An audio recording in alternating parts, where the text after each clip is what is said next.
नमस्कार, मैं क्षितिज अरोड़ा। सनी देओल की फिल्म गदर 2 सिनेमा घरों में गदर मचा रही है। अब तक ये फिल्म 400 करोड़ से ज़्यादा का कलेक्शन कर चुकी है। गदर 2 ने गदर मचाते हुए कई सारी पुरानी गदर फिल्मों का गदर रिकॉर्ड तोड़ दिया है। आप सोच रहे होंगे कि आज इतना गदर गदर क्यों कर रहा हूँ। चलिए, अब एंटरटेनमेंट न्यूज़ यहाँ पर समाप्त होती है। आज गदर इसीलिए कर रहा हूँ, मतलब गदर मैं नहीं, गदर की बात इसीलिए कर रहा हूँ क्योंकि बैंक, प्याज और सरकार के एक मंत्रालय में गदर ही गदर मचा हुआ है। सनी देओल ने गदर बैंक ऑफ बड़ौदा को आउटसोर्स कर दिया है। प्याज और मंत्रालय की खबर पर बाद में आता हूं, पहले सनी देओल और बैंक ऑफ बड़ौदा की बात कर लेते हैं। आप बस वीडियो पूरा देखिएगा। 20 अगस्त को ये खबर आई कि बैंक ऑफ बड़ौदा ने एक्टर सनी देओल का एक बंगला जो मुंबई के जुहू में स्थित है, सनी विला नाम से, उसे नीलाम करने का फैसला लिया है क्योंकि सनी देओल ने बैंक से इस बंगले को खरीदने के लिए जो लोन लिया था वो उन्होंने नहीं चुकाया है। ना ही मूल चुकाया है, ना ही ब्याज। बताया गया कि इस लोन के 55 करोड़ 99,80,766 रुपये बकाया हैं इंडिया टुडे के मुताबिक, जो उन्होंने नहीं चुकाए हैं। बैंक ने बाकायदा अखबार में विज्ञापन देकर इसकी जानकारी 20 अगस्त के टाइम्स ऑफ इंडिया में दी थी, जिसमें अजय सिंह देओल उर्फ सनी देओल के नाम पर 55 करोड़ रुपए का बंगला बताया गया, जिसे 25 सितंबर 2023 को ई नीलामी के तहत नीलाम करने की घोषणा की गई। ये घर सनी विला के नाम से जाना जाता है और गांधी ग्राम रोड, नॉर्थ मुंबई, जुहू में स्थित है। इसकी नीलामी के लिए बेसिक प्राइस 51 करोड़ 43 लाख रुपए रखा गया था। यहाँ पर मैंने था शब्द का इस्तेमाल किया क्योंकि ये खबर एक ही रात में पुरानी हो गई। और अब नई खबर सुनिए। एक ही रात में यानी 21 अगस्त की सुबह उसी बैंक ऑफ बड़ौदा की तरफ से ये खबर आई कि सनी देओल का ये बंगला ई नीलामी के तहत 25 सितंबर को नीलाम किया जाना था। उसकी बिक्री का नोटिस कुछ तकनीकी कारणों की वजह से वापस लिया जा रहा है। पता नहीं एक ही रात में ऐसा क्या तकनीकी खराबी आ गई कि नोटिस ही वापस लेना पड़ा। पता नहीं कौन सा जादू हो गया। बीजेपी सांसद का घर नीलाम होने जा रहा था। इससे कितना अच्छा संदेश जाता कि बैंक लोन वसूली में किसी से भेदभाव नहीं करता है, फिर चाहे वो सत्ता में बैठी बीजेपी का ही कोई सांसद क्यों ना हो। ये खबर इसी देश की है। सितंबर 2022 की झारखंड के हजारीबाग के एक किसान मिथिलेश मेहता ने निजी फाइनेंस कंपनी महिंद्रा फाइनेंस से ट्रैक्टर खरीदने के लिए लोन लिया था। ये लोन उन्हें इतना महंगा पड़ा कि इसकी कीमत उन्हें अपनी बेटी की जान देकर चुकानी पड़ी। मिथिलेश ने बताया कि उन्होंने महिंद्रा फाइनेंस से कर्ज लेकर ट्रैक्टर खरीदा था। 2 दिन पहले कंपनी की ओर से मैसेज आया था कि बकाया किस्त 1,20,000 रुपये जमा करें, लेकिन मिथिलेश तय तिथि पर नहीं पहुंच पाए। इसी बीच ट्रैक्टर पेट्रोल पंप पर खड़ा था। वहां 11 बजे 4 लोग एक कार से पहुंचे। उनमें से एक ट्रैक्टर स्टार्ट कर ले जाने लगा। तब एक पेट्रोल पंप कर्मी ने इसकी सूचना दी। इसके बाद वे बकाया रकम लेकर अपनी बेटी मोनिका के साथ, जिसकी उम्र 27 वर्ष थी, उसके साथ घर से निकले।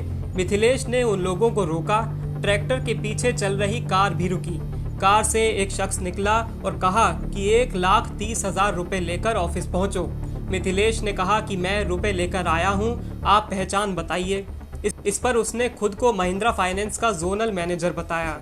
इस पर मिथिलेश ने उनसे प्रमाण मांगा। इस पर वे शख्स आग बबूला हो गया और ट्रैक्टर बढ़ाने का इशारा किया। मोनिका ने जब रोकना चाहा तो चालक ने उसे कुचलते हुए आगे बढ़ गया। मिथिलेश को यह कर्ज अपनी बेटी की जान जितना महंगा पड़ा। अब जरा इस खबर को देखिए। ये पिछले साल अप्रैल की है, गुजरात की है। किसान ने लोन का 31 पैसा नहीं चुकाया था। ध्यान से सुनिएगा, सिर्फ 31 पैसा नहीं चुकाने पर स्टेट बैंक ऑफ इंडिया ने नो ड्यूज प्रमाण पत्र जारी नहीं किया। किसान को हाई कोर्ट जाना पड़ा। जिस किसान ने अपनी जमीन बेची थी, उसने फसल के लिए लोन लिया था। उसने लोन का सारा पैसा चुका दिया था, बस 31 पैसे ही बाकी थे। वह ये मानकर चल रहा था कि लोन तो अब पूरा हो गया है, मगर 31 पैसे न चुकाने पर बैंक ने उनको नो ड्यूज सर्टिफिकेट जारी नहीं किया। उसको हाई कोर्ट जाना पड़ा और गुजरात हाई कोर्ट ने बैंक को इतनी कम राशि पर प्रमाण पत्र जारी ना करने पर फटकार लगाई। आप देखिए, आम आदमी के लोन का सिर्फ 31 पैसा न चुकाने पर प्रमाण पत्र नहीं दिया और दूसरी तरफ लोन का पैसा समय पर न चुका पाने पर किसान की बेटी को उसी ट्रैक्टर से कुचल दिया गया। आम आदमी का 31 पैसा रह जाए या फिर किस्त भरने में कुछ देरी हो जाए तो बैंक क्या हाल कर देते हैं। सनी देओल तो फिल्म स्टार के अलावा बीजेपी के सांसद भी हैं। आप ये भी जान लीजिए कि सनी देओल किस प्रकार के सांसद हैं। लगता है संसद ना जाने का अटूट रिकॉर्ड बनाने के इरादे से ही सांसद बने हैं। सनी पंजाब के गुरुदासपुर से सांसद हैं। अभी जो संसद का मॉनसून सत्र गुजरा है, इसमें सनी देओल एक दिन भी संसद में उपस्थित नहीं रहे, एक दिन भी नहीं। सनी देओल की पिछले 4.5 साल में संसद में सिर्फ 19% ही उपस्थिति है। सनी ने अपने कार्यकाल के दौरान संसद में सिर्फ एक ही सवाल पूछा है। जनसत्ता की ये खबर देखिए, पिछले साल जुलाई की है। लिखा है 2 साल पहले अपने संसद क्षेत्र में प्रचार किया था, तब से लापता हैं।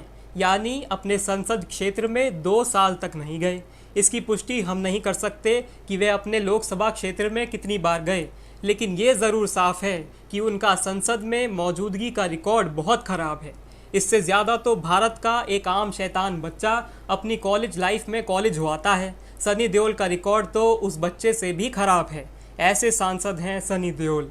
बैंक ऑफ बड़ौदा ने 556 लोगों की सूची जारी की है, जिनकी संपत्ति इसी 23 अगस्त को ई नीलाम कर दी जाएगी। क्या इनमें से किसी की भी संपत्ति की नीलामी का नोटिस वापस लिया गया है सनी देओल की तरह? इसकी जानकारी हमें नहीं है, लेकिन सूची जारी कर दी गई है। इसका यही मतलब हुआ कि इनकी संपत्ति नीलाम कर दी जाएगी। क्या इनके लिए कोई तकनीकी खराबी नहीं आई? मेरी इनको सलाह है कि ये भी बीजेपी से सांसद विधायक कुछ भी बनने का ट्राई करें। शायद इनकी संपत्ति भी सनी देओल की तरह बच जाए। सरकार के नज़दीकी लोग संविधान बदलने की बात कर रहे थे। अभी कुछ दिन पहले ही एक आर्टिकल छपा था मिंट अखबार में, विवेक देबरॉय का, याद कीजिएगा।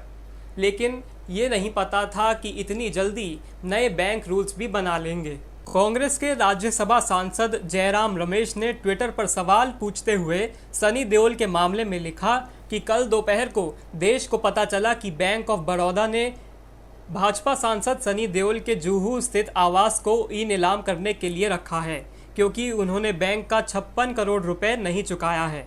आज सुबह 24 घंटे से भी कम समय में देश को पता चला कि बैंक ऑफ बड़ौदा ने तकनीकी कारणों से नीलामी नोटिस वापस ले लिया है।